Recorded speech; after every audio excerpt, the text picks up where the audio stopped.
Hello guys, magandang araw sa ating lahat. Ayan guys, dahil tag-ulan na, start na ang taniman ng palay.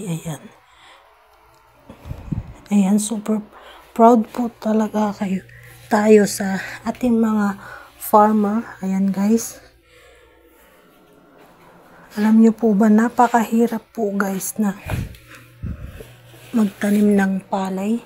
Yung mag-aasikaso ko ng tataniman mo ng palay, sobrang hirap. Ayan guys, napakasipag talaga ni tatay sa kanyang pag-aararo ng tatanimang palay. Ayan, magtatanim po ng palay dyan guys. Ayan, super proud talaga tayo sa ating mga farmer. Ayan guys, dahil sobrang hirap guys. Ayan na guys, pagkatapos mo niya at may tubig na guys, ayan po, kukuligligin na po ang tataniman na palay. Ayan na guys, ganyan po hirap guys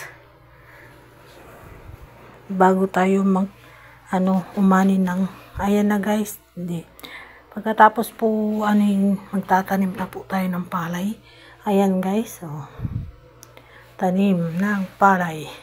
Kaya saludo po ako sa mga Pilipinong farmers. Ayan, alam nyo po ba na kami rin po ay nagpatanim din ng palay at sobrang hirap guys. Pero alam nyo po, kapag nakita nyo po yung mga tanim ninyo na haharbisin na ninyo, sobrang sarap po sa pakiramdam. Yung marami kayong maaning mga palay, ganun. And then, meron na kayong kakainin sa tuwing tag-ulan. Ayan guys.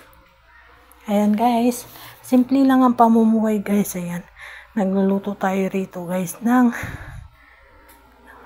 magluto po tayo ng makakain ng ating mga magtatanim ng mga farmer. Ayan guys, ay mag-harvest na ng palay, and then pagkatapos nyan guys, ibibilad guys, and then ilalagay sa kunuhan. Ayan, magiging bigas na at kakainin natin. Ayan guys, thank you for watching. Bye bye.